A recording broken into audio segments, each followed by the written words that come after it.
और हमारा राज्य भी, हर राज्य, गुजरात खाली नहीं है, सभी राज्य अभी जिस तरह आगे बढ़ रहा है, ये खाली संभव हुआ माननीय प्रधानमंत्री जी के कारण। और मैं आज पूरा त्रिपुरावासी को, देशवासी को, ये 79तम जो इंडिपेंडेंस डे, इस उपलक्ष्य में सबको मैं बधाई देना चाहता हूँ, अभिनंदन करना चाहता हूँ।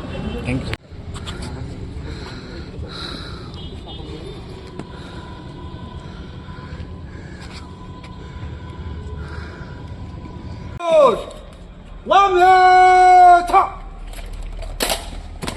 जनगण मन अधिनायक जय हे भारत मातरम वंदे मातरम वंदे मातरम वंदे मातरम 79তম স্বাধীনতা দিবস পালন করুন 79তম স্বাধীনতা দিবস পালন করুন 79তম স্বাধীনতা মাতরম वंदे मातरम वंदे मातरम वंदे मातरम 79তম স্বাধীনতা দিবস পালন করুন 79তম স্বাধীনতা দিবস পালন করুন